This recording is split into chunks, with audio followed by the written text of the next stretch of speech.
Halo semuanya, perkenalkan nama saya Indira Fatimah Dewi dan di video kali ini saya akan membahas mengenai seberapa bahaya food waste bagi lingkungan di Indonesia.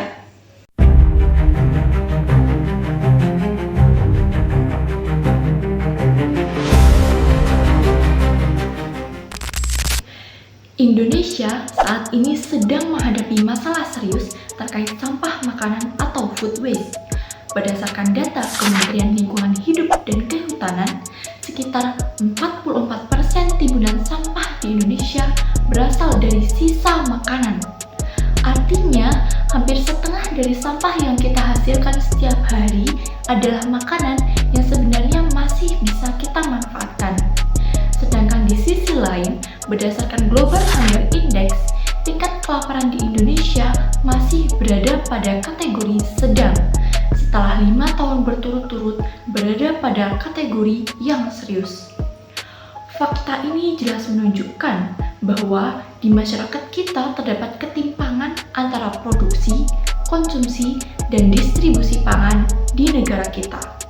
Lalu, bagaimana bisa masyarakat kita ini disebut boros makanan, sedangkan tingkat kelaparan rakyat Indonesia masih tergolong cukup tinggi? Hal ini ternyata terjadi karena peningkatan sampah makanan yang terjadi di berbagai sektor, mulai dari rumah tangga, kemudian restoran, hingga industri pangan. Di wilayah perkotaan sendiri, tingginya konsumsi dan kemudahan akses terhadap makanan siap saji seringkali mendorong perilaku membeli secara berlebihan. Namun, ternyata di daerah pedesaan pun permasalahan ini tetap ada, terutama akibat kurangnya pengelolaan dan distribusi pangan yang efektif.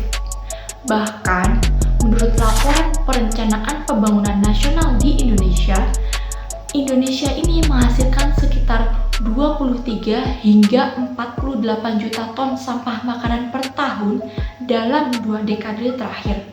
Sampai-sampai Indonesia menjadi salah satu negara dengan timbunan food waste terbesar di kawasan ASEAN. Tidak hanya menimbulkan ironi sosial, ternyata food waste ini juga berdampak besar pada lingkungan kita.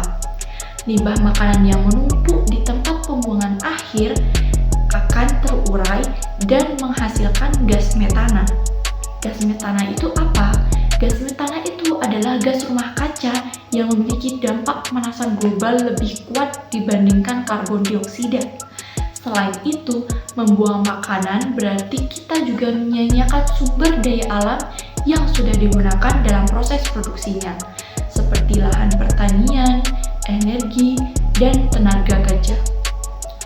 Oleh karena itu, diperlukan perubahan pola konsumsi dan kesadaran bersama dalam mengurangi pemborosan makanan. Salah satu langkah yang dapat kita lakukan adalah melalui Makan Bijak Berbagi Lebih atau MBBL. Gerakan ini mengajak masyarakat semua untuk mengambil dan mengonsumsi makanan secara secukupnya, serta menyalurkan kelebihan makanan yang masih layak kepada pihak yang lebih membutuhkan, bisa melalui sistem food bank atau bank makanan atau kegiatan berbagi pangan. Kita juga dapat memulai dari kebiasaan sederhana seperti merencanakan pembelian bahan makanan, kemudian mengolah kembali sisa makanan yang masih layak, dan tidak mengambil makanan secara berlebihan. Selain itu, kolaborasi antara pemerintah, pelaku usaha, dan masyarakat juga akan sangat diperlukan agar pengelolaan pangan menjadi lebih efektif dan berkelanjutan. Jadi, mari kita mulai dari diri sendiri. Jangan pernah biarkan makanan kita berakhir menjadi sampah, karena pada akhirnya mengurangi food waste atau pemborosan pangan bukan hanya tentang menyelamatkan makanan, tetapi juga tentang menjaga bumi serta masa depan kita. Sekian pembahasan dari saya. Apabila terdapat kesalahan, saya mohon maaf dan terima kasih. Hemat pangan, selamatkan masa depan.